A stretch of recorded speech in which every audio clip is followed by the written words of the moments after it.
Today we're going to talk about Mars in Cancer, the debilitation of Mars. It's one of the great debilitations in the astrological system in a sense that it says a lot and it's a difficult one. What is different about this time? Because I mean, Mars does this. It's not like the first time Mars has been No, transiting and no. and retrograding and Okay, so the significance is because this does not happen often. This does not and happen often, but Mars will go through Cancer in general without a retrograde once every 2 years. And it's just that when Mars is in Cancer, there's such dissonance between their symbolic representation that if someone has this as a signature in their chart, or when we experience it as a transit in our chart, it becomes a monumental balancing act of the internal worlds and the external world. And to strike that equilibrium and balance is very difficult. And those who can do it, for example, when we do get Mars in Cancer, we see a lot of athletes being able to do this. They build a kind of an emotional intelligence, and in that way, they're able to correspond their actions to it, which gives someone a very special quality. But for the most part, this is not an easy energy to balance out. They're polar opposites. in general, so regardless of being retrograde. Yes. Okay. And that's because I guess you want to go into the relation of what what Mars is and what, I mean, you've probably gone Yeah. through it in many videos, but Yeah.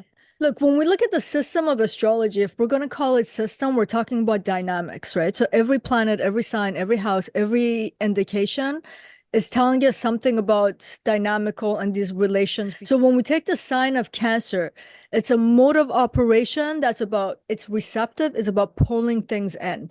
So it represents everything that's moving inwards, it's internal, it's private. So it's referring to our emotions, our desires, our opinions, all the things that are happening internally. And then when we talk about Mars in the system, we're talking about a dynamic that's outward moving, inceptive, energetic. It has an outward direction and aim. So the kind of motion that you have here is like this. Yeah. One is going in, one's going out. So you have to establish some sort of an equilibrium, because if I take this image and do it this way, you're gonna get, you get a lot of clashes in a sense. So it's a hard energy to balance out. For example, the sign of Cancer has a lot to do with empathy and emotions. Mars is insensitive, is bold, it's assertive.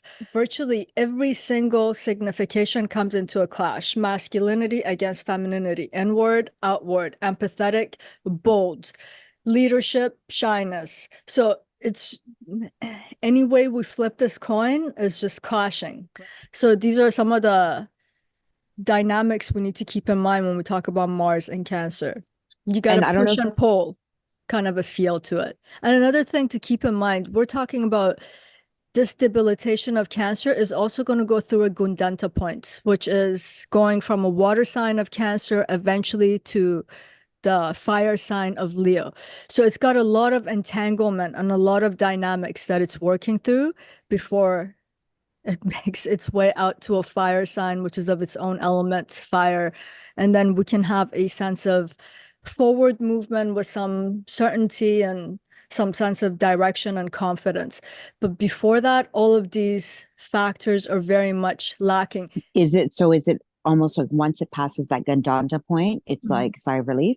Yes, once it goes into the sign of Leo and maybe a couple of degrees on the other ends, it's like, okay, I'm in the proper element right now. Whereas before that, you may have this feeling of, oh my God, I need to push forward.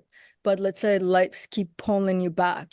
You're like, I have all these desires that externally I got to take action upon. But let's say the household and home life is pull. So there's this dynamic of push and pull that can be super exhausting. A person can easily tap out when this is happening because it's just emotionally, physically, in every way, it can get very exhausting.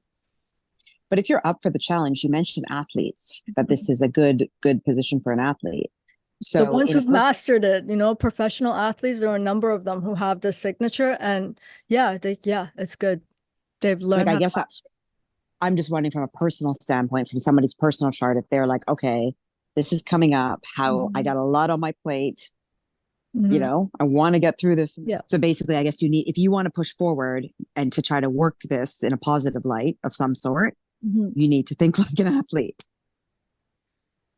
Yes, but this is going to be something that people who are born with the signature in their natal chart and they have lived, let's say Mars matures at the age of 28 and they are past that age, they have a greater capacity to know what this energy is and how to negotiate with it.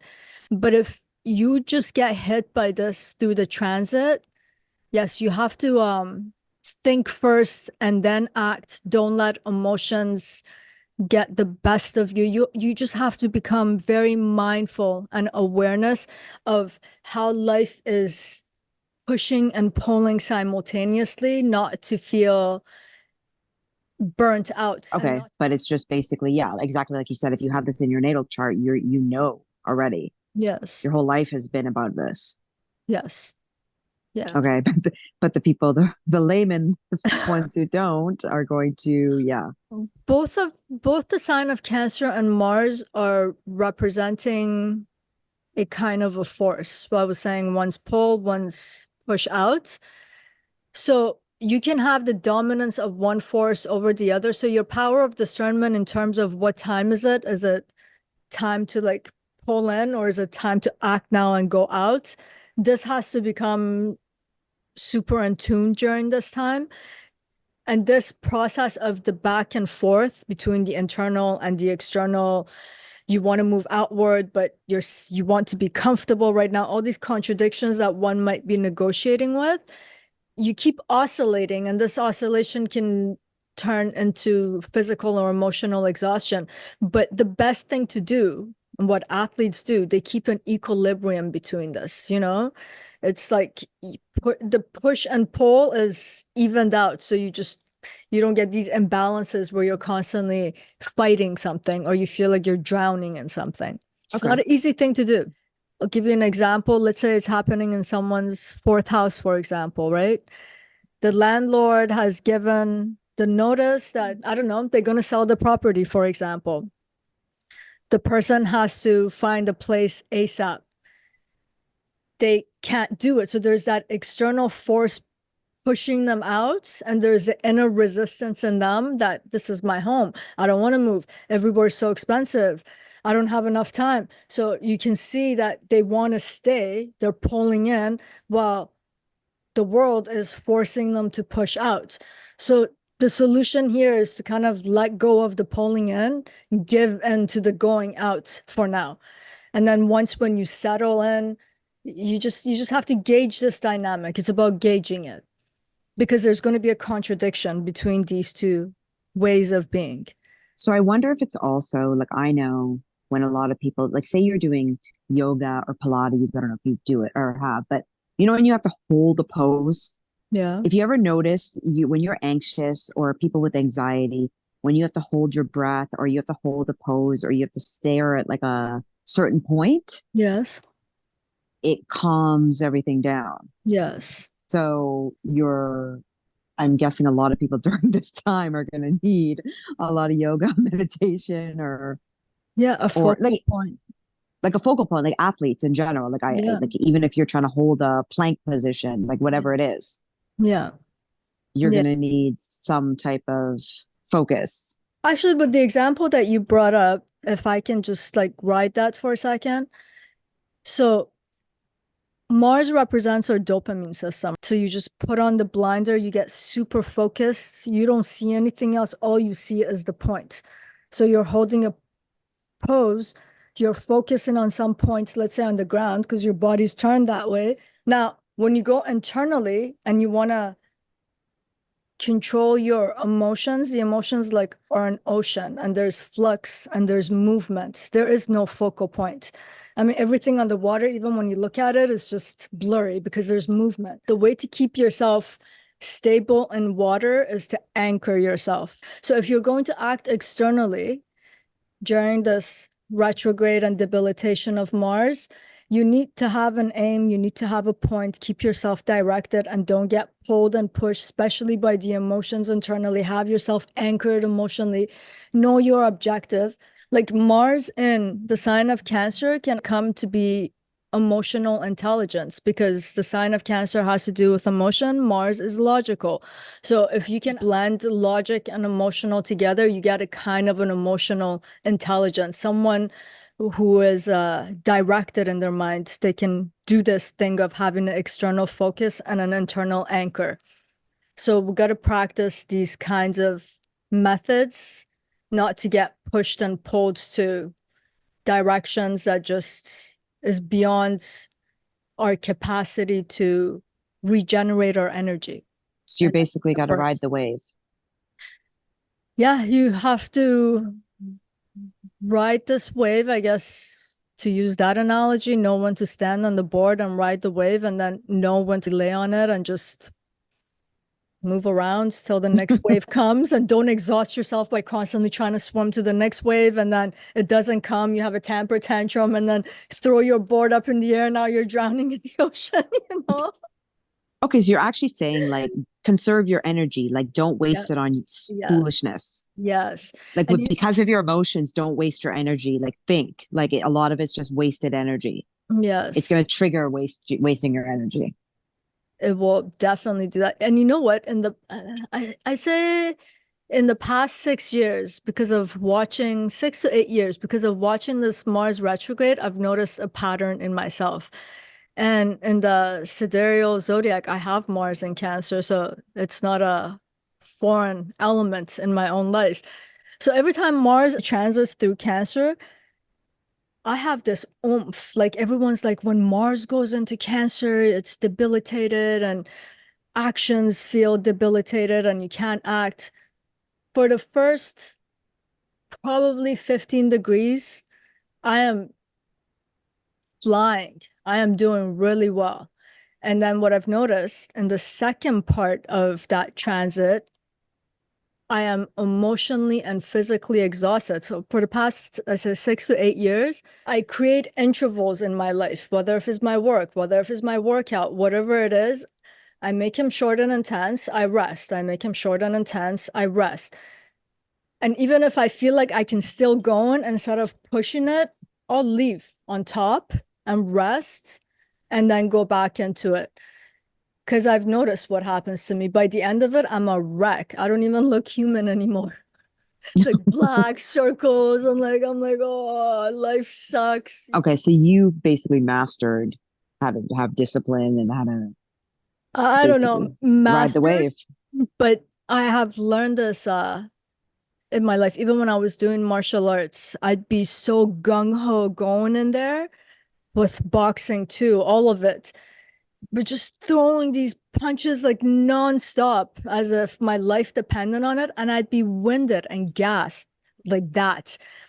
And because I would go in there with these emotions of, it had to do with my internal feelings of how I needed to be and what I needed to do.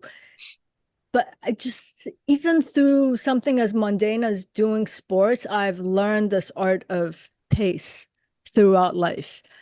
Like with my writing, I have a motto, always leave on top, because of noticing how my energy gets depleted, how I enter something emotionally with the gung-ho just in there and then becoming completely depleted. So my motto with writing now is enter in moderately, get the peak. When you get to the peak, go back to the comfort zone, leave it. Go on rest. Still up. Still go rest. This is something that you start to learn how to do in Cancer if you have this trademark here. But if you don't have this signature and it just hits once every 2 years, over a lifetime, you'll eventually learn it. When you know these transits are coming up, you're like, okay, I generally go crazy, and it's sitting in some house. So it's in that sphere of life that you're doing this.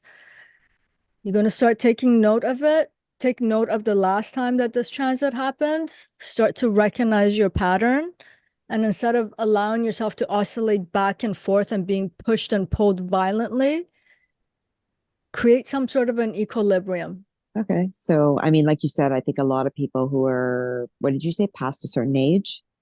Or no, 28 was it? Mars matures, right? Okay. So by then, if somebody's lived at least till 28 or past 30s, Yes. they probably have been through this a few times that And they can kind especially if they of, have this signature in their chart. oh yeah, that's, yeah, because it's actually in their natal chart. Yeah. And if you have other planets in the sign of Cancer, you have to start blending in the signification of those planets too. What about if it's going over like the person who has the natal combination already? Is it just double or like more intense?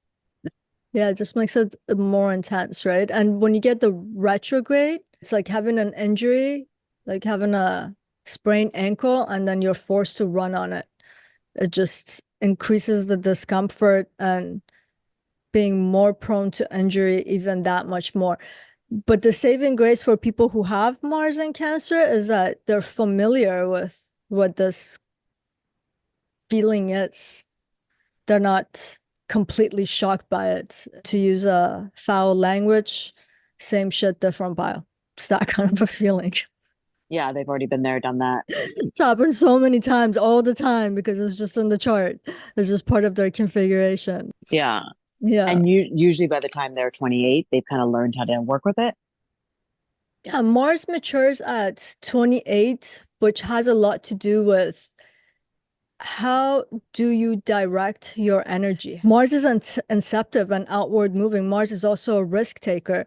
So before that, you could be kind of reckless. And because Mars has a sense of recklessness about it, it represents danger and burning and cutting and killing and plane crashes and you name it, like anything that could go wrong in that way, and death, some sort of an injury, ODing, these are all Mars. And before you're 28, you haven't mastered this energy. So you could be reckless. Let's say you do go out and party. You still have that risk-taking thing that's without the logic of Mars. So a person could easily OD. But after the age of 28, you just become more of that Mars that's upright, logical, precise. Mars represents surgeons. The precision of a surgeon's hand is insane. Focus, that intensity. They know where to put it and how to utilize it. But before that, it's representing all the other stuff that makes Mars super malefic. It's Breaking, actually really, severing stuff, cutting stuff. Yeah. Go I ahead. mean, I'm guessing it's for everybody. I don't have it in Cancer, you but I have do. Yeah, exactly. I do. Now that you're talking about this, I realize I think it was around then that I completely became kind of a different person, more of I had to grow up. Yes, and you have a prominent Mars, so yeah, you will really feel it. Yeah, now that you said that, because I think before Yes, that I was out and probably risk taking, and I yes, think it was exactly around that age. yeah. Interesting. Mars So, maturation is very obvious. Mars, Jupiter, and Saturn, those three planets, when they reach their maturation age, most people can pinpoint to the huge shift in their lives. Jupiter's at 16, Mars is at 28, Saturn's at 37. oh, I'm trying to think. Yeah, I can definitely. I'll go back and think about it. But yeah, no, you're right. You said Saturn's at what age? 37. It's matured. Side note, you're wearing white nails. Yes, Jay has been encouraging me to wear white. Last time I was wearing a shirt with the Nike swoosh. She's like, at least there's a bit of white there. Today I came all in black. She's like, there's no white. Yeah. Oh, She okay. just noticed the nails. Okay. So that's brilliant. There you go. I also have a white napkin. Okay. Perfect. No, I just caught those white nails and I was like, oh, there she goes. There you go. Yeah, there's some white. There's some white. I haven't even noticed that till today. Okay. Anyway. That was just a side note of importance of wearing white. Yes. But clearly you have been wearing it the whole time potentially for a while. Nails? Yeah, How yeah. long My have your nails. nails been? How long have they been white? Yeah. They're usually around white to like light pink range. Since I was like 17. Oh wow. Okay. Okay. So you've been kind of always wearing, oh wow. So okay. So you basically always have white on. Yeah, I have it somewhere. Teeth and nails and Well, teeth, yeah, well, debatable. Some people debatable, but Yeah. well, okay, so you got your white on. Okay, so I guess I Yeah. can't complain anymore. Yeah, no, I'll show my fingernails more often so you feel happy. Yeah, yeah. Um, anyway, that was a little side note from the intensity. Yes. Oh, side note, yeah, I wasn't sure when I said dramatic. I was like, oh, what's our topic today? And then I forgot. I was like, oh, she probably thinks like I was calling her dramatic, but no, I was actually calling the topic dramatic. Yeah, Mars and Cancer can be very dramatic in a lot of ways because, yeah, you feel it. You can have a temper tantrum for sure because what's a temper tantrum? You're having a violent external reaction to an internal emotion, right? So it can definitely have a lot of drama to it for sure. Yeah.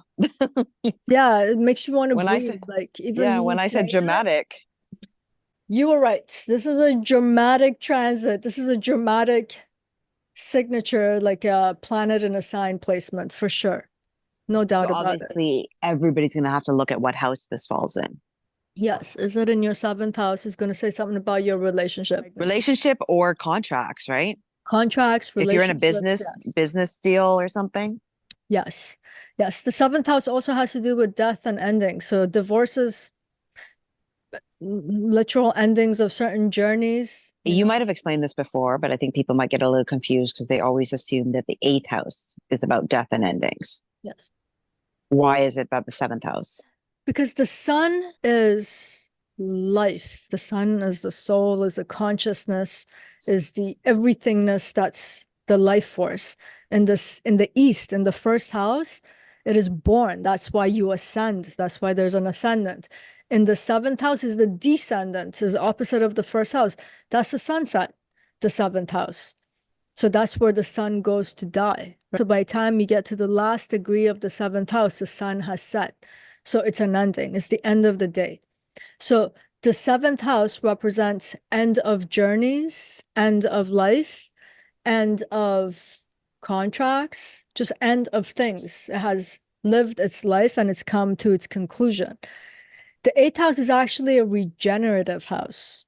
It's the house of the life force. The sun is regenerating. The sun is now on the other side of the earth, is kind of regenerating to come back in the first house to rise again. The ninth house the sun is starting to get is strength. Directional strength comes in the ninth house. So it's because it was regenerating in the eighth house, now it's starting to rise again to ascend in the first house.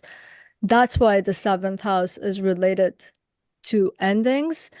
And since the seventh house has to do with contracts and marriage, divorce is also indicated in the seventh house because that is the end of that contract and that relationship, partnership. So is that why when you look at the seventh house, you can look at your potential marriage, but you can also see divorce then Yes. from that house? You can see the marriage and the divorce from that same house. Yes. The ugly proceeding will be in the sixth. And what do they call it? It's not an alimony, but what is it that people do? Child support or an alimony, yeah. Child support, alimony, or the division of assets and what you get out of the marriage, that happens in the eighth house. Yeah, Okay, so that's interesting. because think about it, the grimy stuff, you file it, so it's starting the ending. It's happening in the sixth house. The actual ending is going to happen in the seventh house, and by the time you get to the eighth house, you get what you were supposed to get from it in the eighth, or you have to give depending what's in your eighth house. Okay. I'm sure this is a kind of obviously not to do with Mars, but I'm sure a lot of people will be curious. But they might have Mars and Cancer there, right? Yeah. So what planets work well in the eighth house? I know it's not our topic, but I'm sure a lot of people curious if they're watching this and they are going through a difficult divorce. If you don't have a planet in the eighth house, is that better? I mean, its ruler is sitting somewhere, right? When people don't have planets in a house, they think like, oh, I'm safe. No, not really, because its ruler is sitting somewhere and is saying something about the nature of that house and what's going to happen in that house. Mars is actually a good one to have in the eighth house. I think a lot of this stuff has to do with a person's disposition too. Like putting a sun in a 12th house and might be the greatest thing for a spiritualist, but for the most materialistic person who wants to be just like out there, it might feel like hell.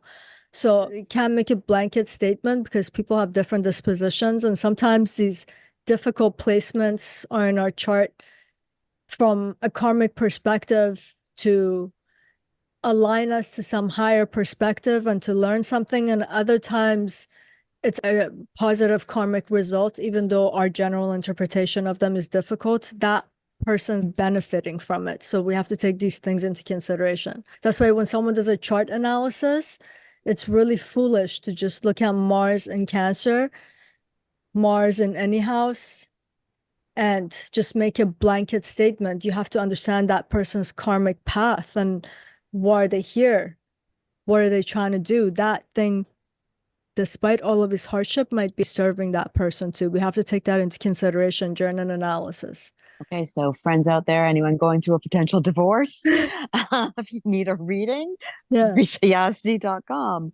No, I get that, plugging right? me in. I'm plugging you. No, but it's true. It makes sense though, right? Because each person's chart, like unless you're able to look at like my chart's going to be different than yours. Yes. Somebody else. I'm not going through a divorce for everybody out there, so don't worry. Yeah. It's not about me. But if anyone is, Yeah. it's just interesting to know because, like I said, a lot of people traditionally would think the eighth house is the house of doom Yes. and death. But like you said, everybody's chart is actually different. Yeah. So it's not that just easy to say that this planet's in the eighth house and I'm going to get lots of money from my ex-husband. Yeah. Yeah. Okay. You have to look at the dynamic and the person, the chart's dynamic and the person too. I mean, where are they at in their life? But that could also be a business deal. Like if a business deal goes wrong in the seventh or the sixth, starts in the sixth, business deal goes wrong in ends in the seventh. Yes. Whatever you get out of it is the eighth. Yeah. Okay. Yeah. The seventh house, the actual ending, the conclusion and the death of things at the last degrees of the seventh house. Yeah. And then when you go, so Mars and Cancer, we kind of figured that out in those houses. Now in the ninth house. Yeah, it could be about your education, your guides, your teachers, that kind of knowledge. You know, Mars in the ninth house in general is kind of iconolastic. So it doesn't really play by traditions and rules. It wants to break those rules. If someone is, let's say, comes from a very traditional conservative family, when you put that kind of a placement, they're trying to break with tradition. There's emotional rebelliousness to it. There's lack of sensitivity to what people might believe in. It might be the person who breaks statues of the previous regime, you know, it has that kind of a feel to it. And so basically, well, we've seen that in history on TV, live TV, people pulling down and okay, so rebellion. And then in the 10th house, I guess career. It could also have things to do with the father. People overlook the fact that the 10th house represents the legacy of the father and how you follow in the father's footstep. So you put Mars in the 10th house is indicating a break with that, because Mars is about cutting, severing, especially Mars in Cancer. You could make a statement of like, I'm emotionally just exhausted from keep trying to please him. You can get that kind of a feel to it. The 10th house is also about movements. This is another thing people often overlook and not talk about, especially in the Vedic tradition, in the traditional text. It's a windy house. Things are in a state of movements. That's where you can have status change, for example, in the 10th house in your career. It's not static in that sense. So there could be a great desire here to change jobs, for example, or I'm trying to get a promotion and I'm like a salmon swimming upriver, but this river has no end. I'm emotionally exhausted. You just feel it's too much, you know? But again, if you have that kind of emotional intelligence, you show leadership qualities here and that kind of a way in the 10th house too, if that Mars is mature. You know how to bear with this and you know how to pace yourself, how to move till you actually get there. And Mars is very ambitious. It needs to get somewhere. And in the sign of Cancer, it has a lot of emotions and desires. And Mars also represents passion. So some parts of it can come to have resonance, but a person has to have a great internal equilibrium to be able to connect the internal happenings with external necessary actions and happenings. Or Cancer, Mars, Cancer, and 11th. Just had a funny image come into my head. Is that a good thing or a bad thing? Had a funny image of a very needy friend, in a sense that like your social network, planned an event and they just accidentally forgot to call you and you just feel so emotionally hurt and resentful. Like these people always leave me out and there's just like this lashback. But Mars in the 11th house in general is not a good placement for Mars. It's not a house of cooperation, but you need to understand how to be communal almost, tribal, group oriented. And Mars is very individualistic here. You know, when you sometimes have a group chat and there's this one person who's always talking about themselves, like I want to go there. I don't want to know that. Were you writing that? That totally ruined my day. But there's like 10 other people not complaining, right? So Mars in the 11th house could come and have these kind of connotations, but Mars is a go-getter and the 11th house is about your incoming gains. So Mars here can be good at generating income. Mars here could be, because it's putting its individual self out there so much, it might be good for creating a name for itself, but it's not the most beloved person in the 11th house. It's a person that Yes. people love to hate. But another thing about Mars in the 11th house, the 11th house represents the stage too, where you actually do the performance. And Mars in the 11th house could be a kind of a performance that's action oriented, like a Crocodile Dundee kind of style, you know, risk taking and just like you have the stage, but you're doing something pretty crazy, like Mars Like like. Rambo? No, but I Um, kind of feel that energy. Like Mars feels like, I know you said it's not the boxer, but it feels like you're revved up, but you in know? the ring, Yeah. performing it, doing the performances, the night, the entertainment and the performance aspect of it. Yeah, it would be Mars in the 11th house. Put Mars and Venus there, you got porn. There you go. We're Oh, is going it really? somewhere else. It could be, yeah. Even in the 11th, really? Oh, because it's the stage. It's a stage. Oh, okay. It could be on the internet. I don't know, but yeah, it's a So, stage. so 11th is actually the stage, but 10th is fame. I always thought 10th was like fame and 10th is fame, is where you're known. Opposing the 11th house is the 5th house. So some inherent talents, karmic talents, or knowledge that's very deeply embedded and imprinted on your soul can come through the 5th house. The 5th house also has to do with your artistic and creative abilities. In the 11th house, in the opposing house, now you have the opportunity to stage it and to perform it. And it represents the stage. It's also the kind of a stage where you get an Oscar and you're like, I like to thank. It's a stage where you're getting the award, right? You're being but I'm guessing Mars isn't going to do that, right? Mars is more of a combative, isn't it? Mars might be like one of those Oscar winner who goes up there and is like, F everyone who's screwing up the environment. I've seen, yeah, I'm trying to think. There was a guy like who did said that a couple years ago. I don't know. What's the name of the Hakeem Phoenix? I think it is.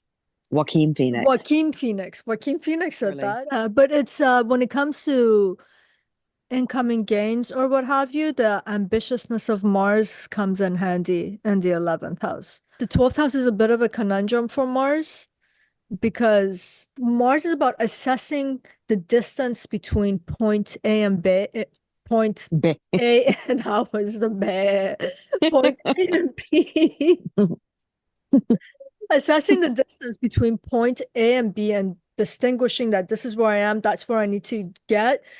The shortest distance between point A and B is a straight line. That's what I'll do, like an arrow going that way. So Mars needs objects of the world to do this, to understand that I am here. That's my destination. The world. I'm having a hard time talk. I need some liquids. I'm drying up. Too much fire. But in the 12th house, it also has to do with hospitals, prisons. So when you have a passionate planet like Mars transiting there with an emotional thing like Cancer, isn't Yes. it also when you have that passion, it's like to fight for like something in hospitals or prisons or, you know, like those, like Nelson Mandela. I know I'll get to that in a second, but let me just get to the point of why Mars generally struggles in the 12th house. There are no objects in the 12th house. It's Okay. space, it's open space, it's ether, it's a house of spirituality. So again, Mars is one of those planets here that actually all planets have to become devotional to become functional to some higher power. And Mars becomes a kind of a spiritual warrior.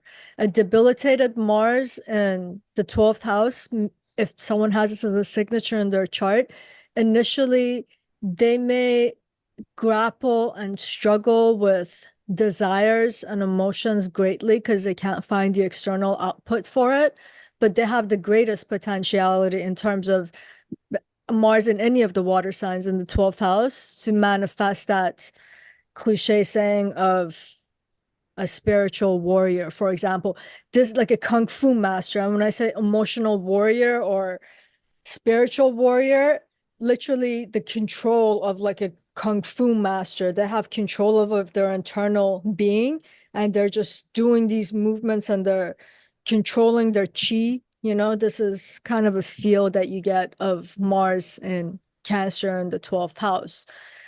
But yeah, 12th house has to do with hospitals, Mental health facilities. mental health care facilities, prisons, the places where people are isolated and alone and separated from the rest of the society. It's literally like being in distant lands, but you're stuck in some institution somewhere.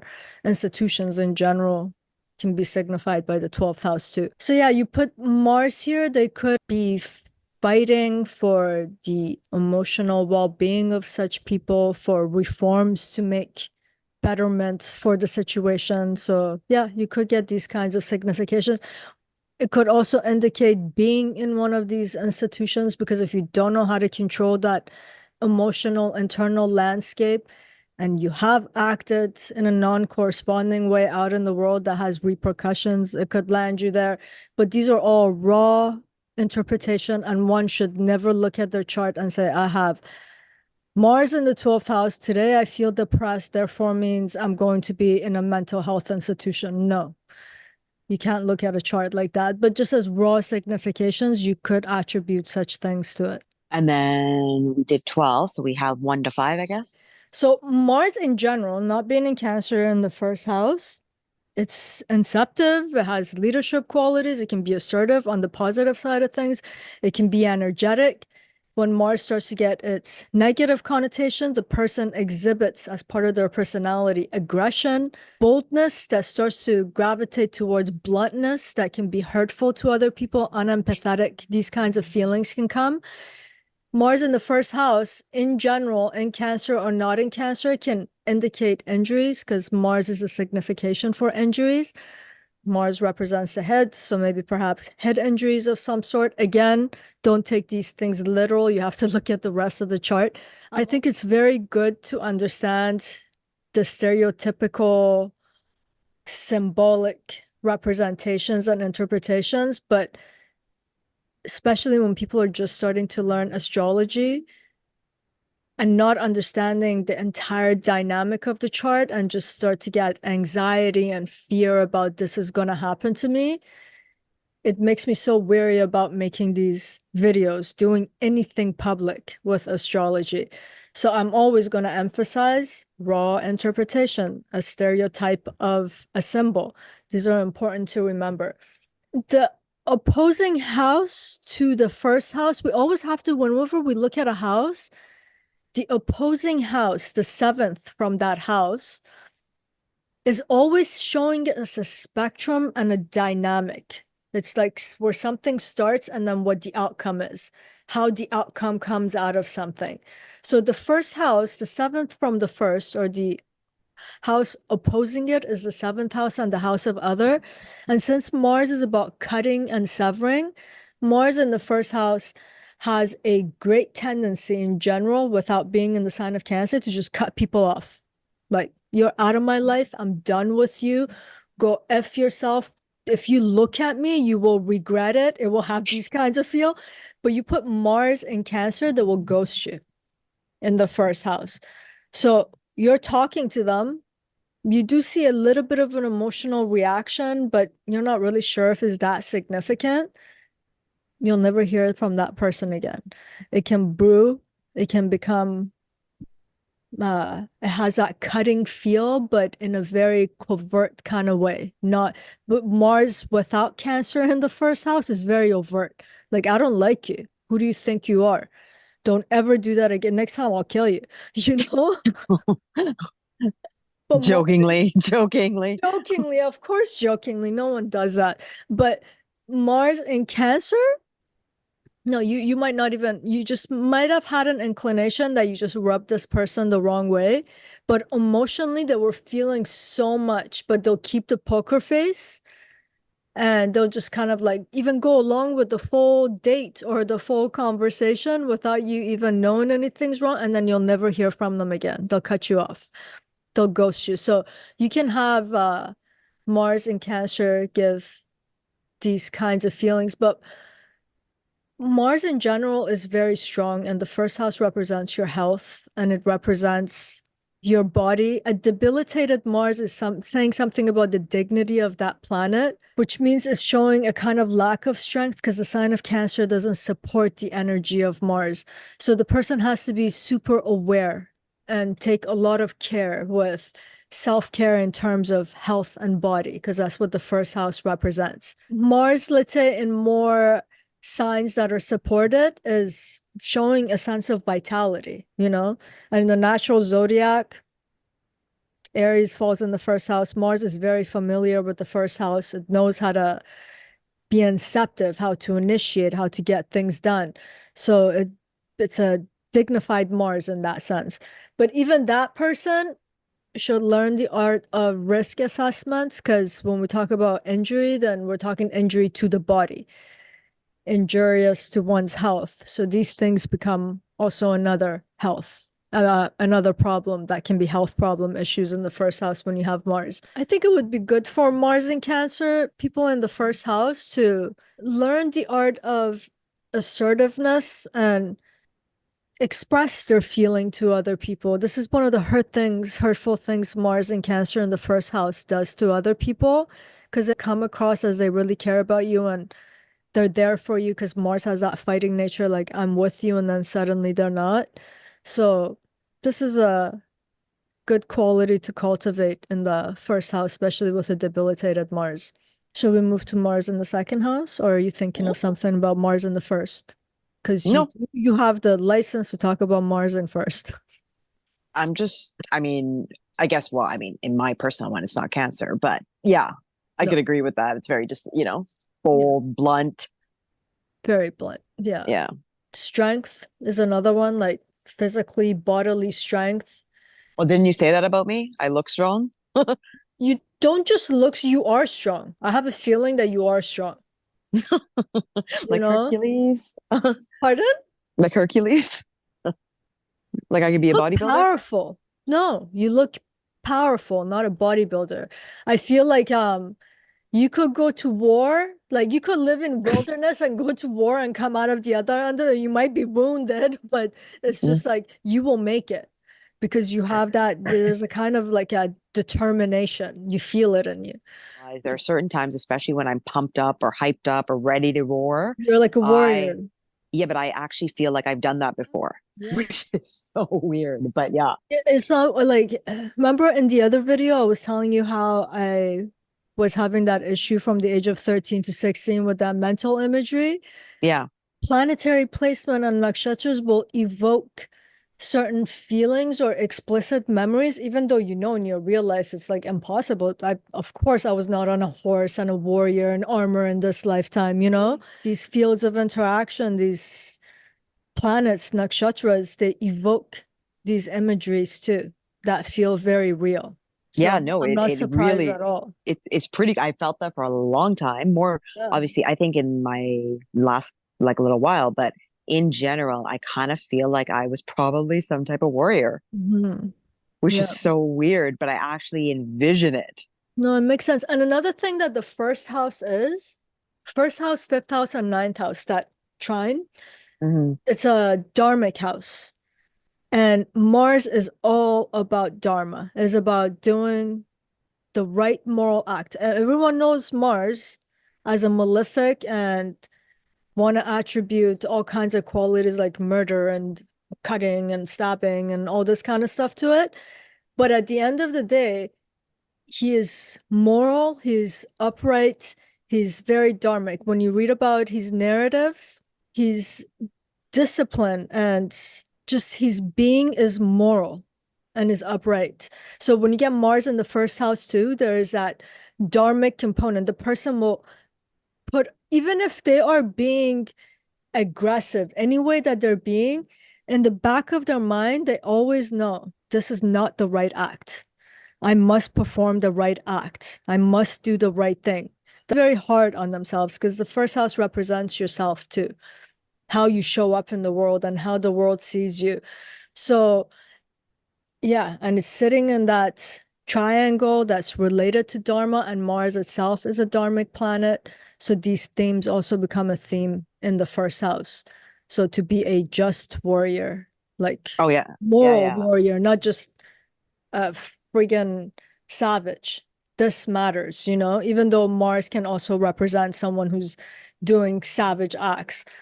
But Mars in itself and his narratives, Mongol is moral and he's upright. There, but that's actually an interesting concept. So people who have certain nakshatras, certain planets, Yeah. and you're not crazy out there, you could potentially be visualizing something, Yeah. because I personally have visualized lots of experiences based on my planets in my chart. That's pretty good. Yeah, because I've always thought I was crazy. I mean, I also like visualize a lot of different things, but in general, Yeah. that one specifically, Mhm. it continuously comes to me. It's Mhm. kind of like, you know how people, when they get pumped up for a game, like if you're Yeah. an athlete and Yeah. you play like crazy music and you get all revved up and you're trying to like hype yourself up, Yes. that visualization hypes me up, but Yeah. it comes to me naturally. Yeah. Whereas, like, I know, like, I have friends who play sports, and I remember they would just turn up, like, I don't know, what's that famous, like, Eye of the Tiger, like, Yeah. whatever it is, and just hype themselves up. Or, no, Yeah. what's that song? Dun, dun, dun, dun, The Rocky song. I don't remember the name of the song, but definitely that's a Rocky theme song. Yeah. Okay, whatever. People do that. So mine, Yeah. though, is a visualization Yeah. of a certain thing. And it's basically, obviously, you're telling me it's based on my planetary position. Yeah. It's Mars. That it's where my Mars is, and I'm able to visualize it, and it hypes me up. You visualizing yourself as a warrior, right? Yeah. Yeah. It's Mars. Yeah. Yeah, it's pretty Yeah. crazy. Yeah. And when you put any planet in a first house, that planet becomes prominent. So, and having Mars in it's a prominent Mars, so it's going to have a deep resonance in yourself. And I'm not surprised that it's creating this kind of imagery and almost like a memory that's Yeah. evoking It feels something real. Yeah. Yeah, it feels like I've done this, but like Yeah. obviously clearly now I'm lucky I don't have to physically go to war. Yeah.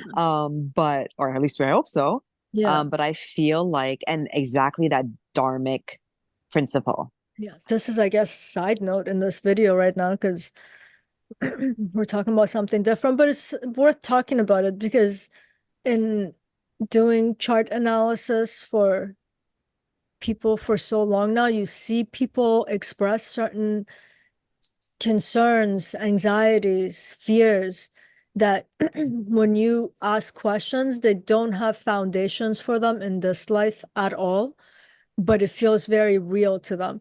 And then when you start to look at the chart, you're like, wow, that fear, that narrative that they have about fear, whether it's about themselves or let's say it's in the seventh house about their partner, is actually a Saturn narrative that's leaving its imprint on this person, and it feels very real to them. So yeah, they start paying attention to your chart and you become well versed in what the narrative of these grahas or planets are. You'll see that you are embodying their strengths and their weaknesses in a lot of ways. So yeah, it's worth looking at it and contemplating that. It's very interesting. Yeah, maybe that could be a topic one day for one of your videos. Yeah, and the nakshatras, wow. The way the narratives attached in the nakshatras unfold in people's lives is just mind-boggling because sometimes it's so literal that you're just like, what the hell? This is crazy. Reading charts for people with Kritika and they've actually either have foster kids or they've been in foster care. So yeah, just the way the stories come to play itself in a literal way in people's lives is mind-boggling sometimes. And the planets do it too. They evoke memories of ourselves as a way of being, or things that we fear, things that we love, that things that we think we will 100% be in the world one day. It's coming from them. It has an imprint in us. So yeah. Yeah, we'll do a video on that maybe one day, like look at some different things and what kind of narratives, fears, Yeah, that'd be actually strengths, pretty and interesting. weaknesses that comes out of it. Yeah.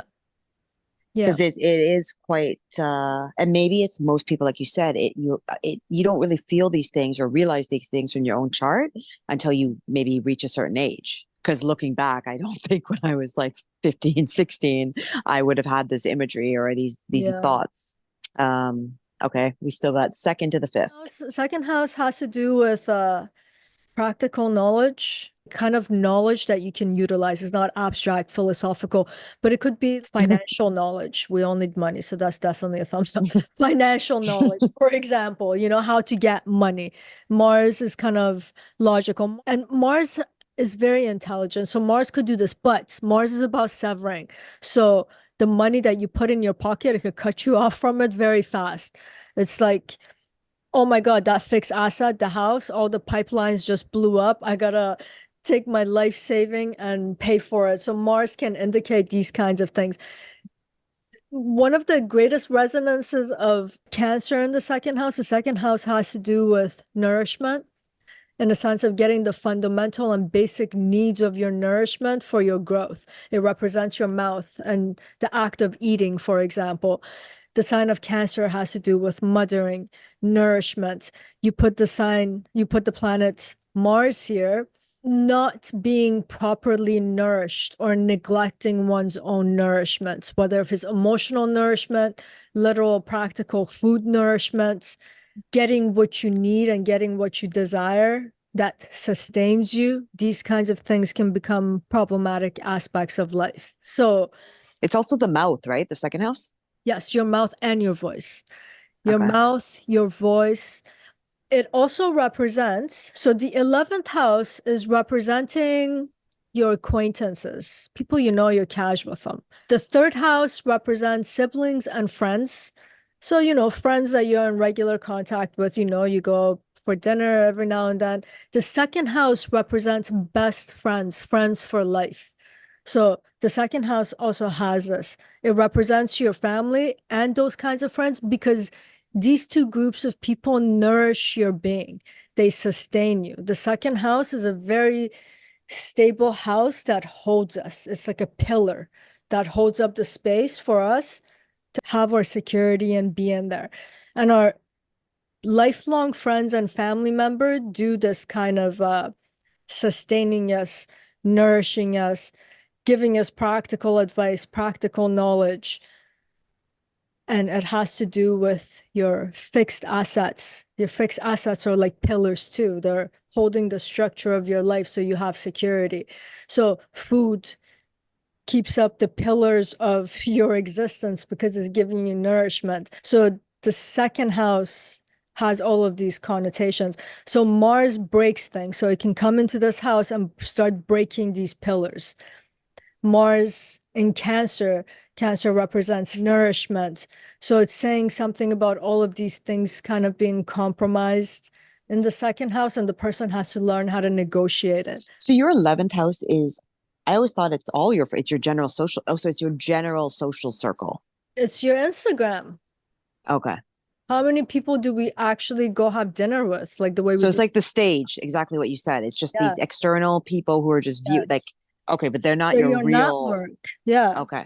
Your network is not, they don't know what kind of pain you felt about what last night. It's just, yo, how you doing? Oh, good. Oh, it's good seeing you here. Da, da, da. It's an acquaintance. Your friends, even the ones that, you know, you see regularly, but you still are not that, you wouldn't say that this person's holding up the pillar of my life. Like if you were going through some life events, you wouldn't call certain people. Those people are in the third house, but the people that you do call, they fall in, they're represented in terms of being in your second house. Oh, interesting. Yeah, no, I didn't know that. They're holding up the pillars of your life in a So sense. they're like friends, like family. That whole saying, friends like family. Yes. Friends that are like family. Yeah. That you can rely on them for support. Second house is all about support. So the second house is I was saying the houses are a spectrum when they're seventh from each other or opposing. The second house is a support you get from the world to maintain the structure and the integrity of yourself and your life. So you're receiving the support. In the eighth house, you take from others. Second house is given, eighth house, you're taking it. That's why it has those evil connotations, right? Mhm. You need someone to lose something like their life to get the Yeah. inheritance. So you're taking, this house is willingly given it, the second house. It's not Yeah. actually like my friends, like actual No. friend circle. Okay. I No. always thought it was the friend circle. No, your lovely friends are going to be in the second house, like lifelong friends who hold you up. And then friendships, like, hey, yo, let's go grab a burger and some fries, is third house. Which is interesting because that's where the siblings are. Yeah. Because Yeah. siblings you would think should be like second, like tighter, stronger. No, siblings are your competitors. What do you mean? Oh, I third mean, house I is, know, yeah, most families are like that, but yeah. still, you always think of that like that typical, that positive outlook that your siblings are your, for your first best friends. Yeah. No, the third house, I was saying the third house and Mars are very similar. On the one hand, the third house, you can split it in two kinds of significations. On the one hand, it's about your learning abilities, the skills you can acquire, writing, communication, how to express yourself. On the other hand, this is a house of having desires and then having the skills and the ability to make your desires come true. So it has to do with emotions, initiative, strength, courage, willpower, discipline. These are all Mars' significations. This is also one aspect of the third house signification. Competitiveness, competing, siblings, and then has a third set of significations, which has to do with short distance travels and things of that nature. So third house is very Martian in a lot of ways because you're doing what you need to do to win, to get what you want to get.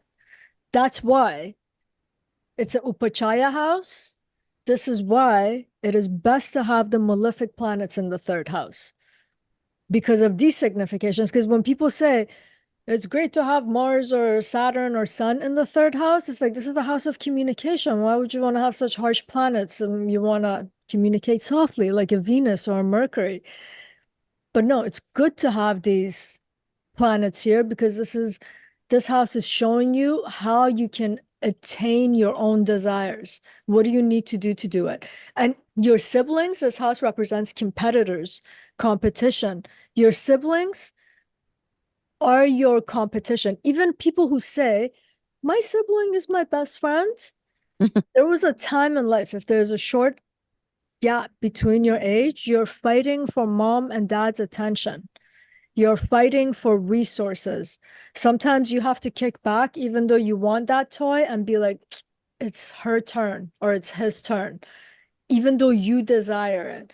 Your So third yeah, house must be strong because you're writing and all these I things. have moon there. Yeah. Oh, Yeah. okay. And it has to do with communication. So for my desire for writing is strong. So you get these significations of the third house, symbols for the third house, and Mars represents the same thing. So Mars generally in the Upachaya house, very good. And Upachaya, it gets better with time because you build these skill sets.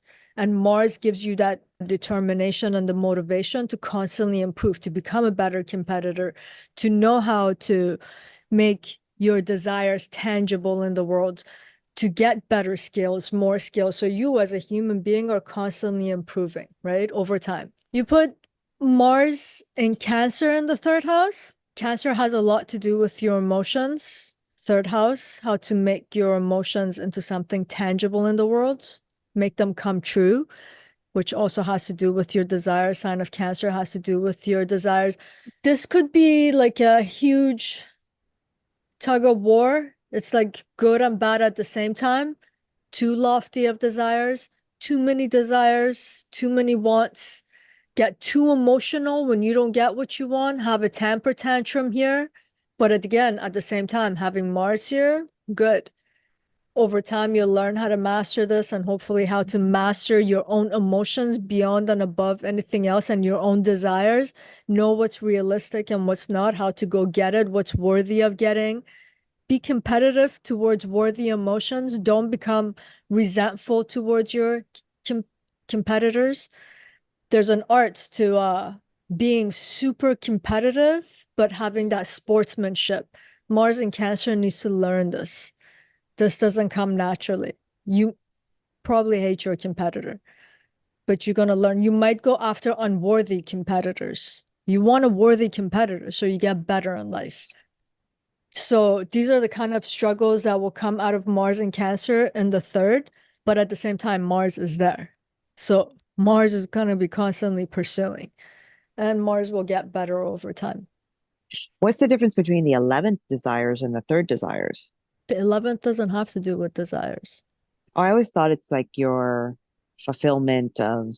You're getting the result and the outcome of the fifth house. Let's say you're a creative person and the fifth house has to do with creativity and the act of creation. Mhm. You get two kinds of artists, the ones that are purely doing their art to get recognition for it and to be famous for it, to be known for it, acknowledged for it. Great. The acknowledgement will come to them in the 11th house. That's what it's about. The accolade and being. Okay, so fulfilling your desires that way. That way, yes. Well, your fifth house traditionally is your past punya, right? Like your past good deeds. Yeah. Yes. Talents, Okay. knowledge, what you did right. So the karma, the crop of it in this world is that you are endowed with intelligence. The fifth house has to do with intelligence. This is something that people don't talk about, is a house of intelligence. So, and it's a house of expression. So yes, because of that karmic past, that batch that's being manifest in this world, you are endowed with intelligence. Yes. And that is seen through the 11th, what your entity. Okay. What the outcome of it is in terms of recognition out in the world, because the 11th house is in the public sector of the chart. So now it's visible. The fifth house is it's not visible to the public, but now you get to be known for what you do in the 11th, acknowledged for it. Okay, so Mars in Cancer in the fifth, since we're on that. Well, what about fourth? We can go back. Well, it's up to you. We can go. I just figured because you already used. Oh, so we'll do 5 and then go back to 4? Oh, it's up to you. You can edit them back in. I just figured because you were already explaining the fifth through the 11th, so. Okay. But we can do the fifth, whatever you want. Let's do the fourth house because then I can create a continuity of why the fifth house is the way that it is. Yeah. Okay. In Cancer, very much like fourth house in terms of systems operation. The fourth house is private, internal, is about your roots, is about domestic life, home life, family life, hidden from the public world. It's very private. So when you put Mars in the fourth house in general, you have this push and pull dynamic to the max. It's like breaking everything in the house. You know, you have that kid who wants to go outside, and you as a mom, you're like, no, it's time to stay in and eat dinner. And then you got to do your homework. And the kid's like, no, I go out now. So you got this kind of it's almost like, again, like a temper tantrum. You put Mars in Cancer in the fourth house, at least Cancer belongs in the fourth. So it's going to bring some comfort here in that sense. However, Mars is debilitated. So one might feel unfree within a family dynamic because Mars has to do with being an individual and being free and being adventurous. There's a sense of restraint with Mars in the fourth house in Cancer. I want to go out there and I want to do my warrior thing, but I'm forced to be a father or I'm forced to be a mother. You know, it's got that kind of it's hindered from what it truly desires, what it's passionate about. It's almost being held captive in some ways. However, on the upside of things, the fourth house and the sign of Cancer and Mars, they all have to do with property. So if you're into real estate business, development of homes, construction, Mars has to do with construction. Mars is a significator of it. So Mars comes to do well in these kinds of ways. So Mars in Cancer, for example, people who file for bankruptcy and their house goes for foreclosure. Mhm. This Mars in Cancer has a knack for finding these kinds of properties, buying them out, Oh. or buying like a place that's just falling apart and then do a whole renovation and flip it. Oh, like that show. I mean, they're divorced now. But it was that famous HGTV show. I forgot what they're called, the husband and wife couple, and it's totally what they used to do. Yeah, this is you can get real estate in general, things of this nature. But But Mars on its getting it in a crazy condition and then flipping it over and doing something with it. but Mars in general itself is real estate. Yes, Mars property, So, real estate. okay. But Yeah. in this house specifically, that's okay. And let us explain why why is Mars real estate? This doesn't make sense. When people used to go to war and send their warriors, what were they doing? Conquering someone's homeland. When you buy real estate, you literally own a piece of this earth. It's like putting your flag in it and saying it's mine. You conquered it.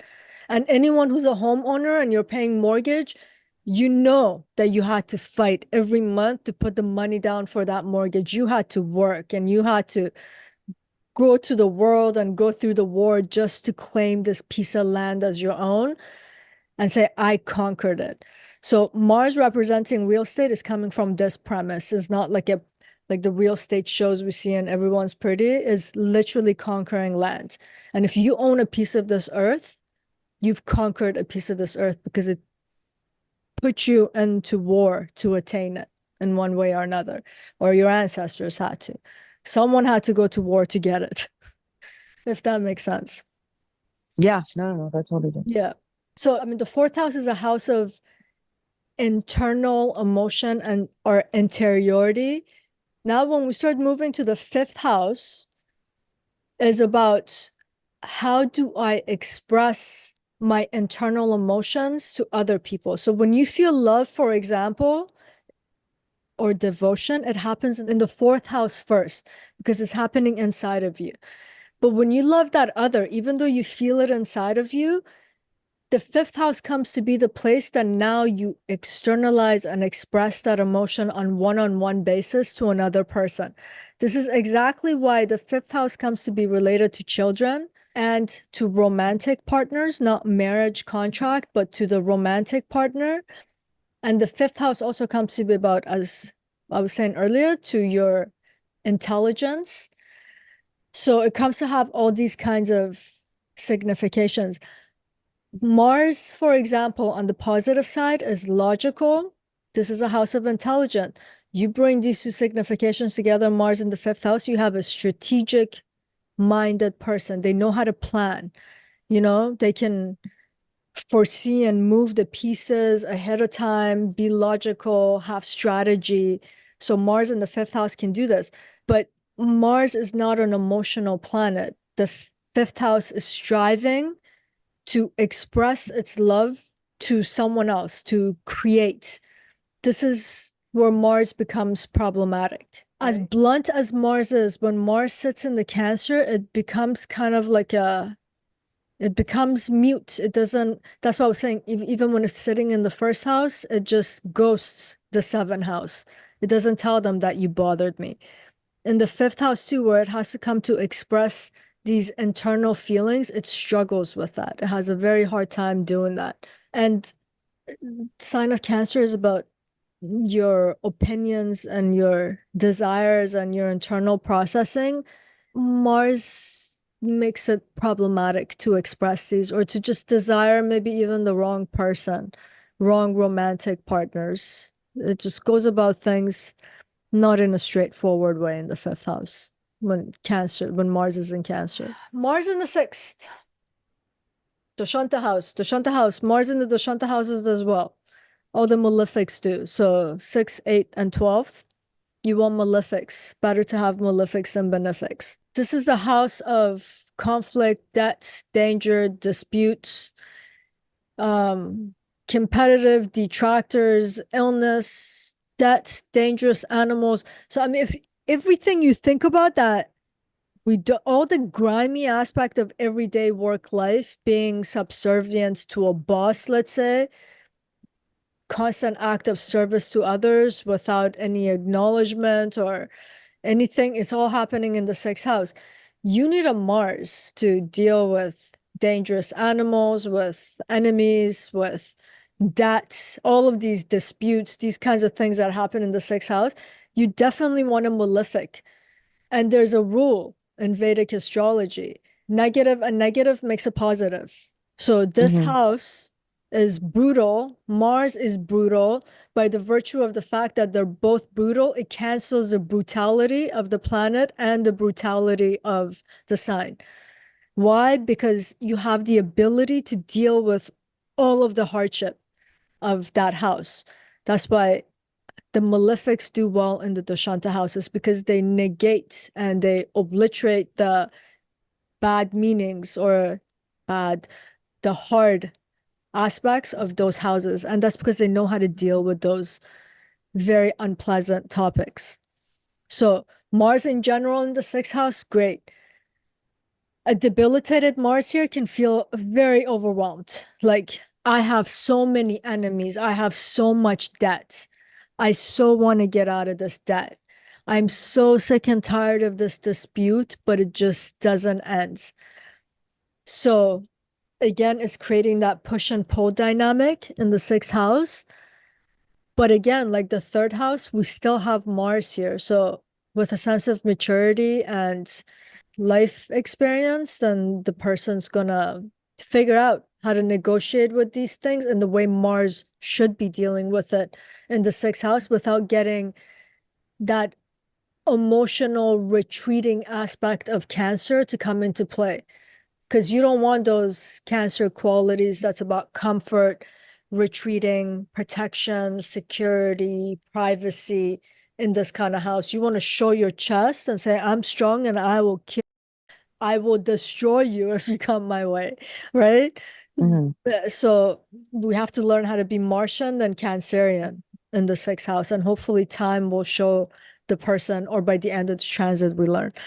Yeah. And then we started at the seventh house. Yeah.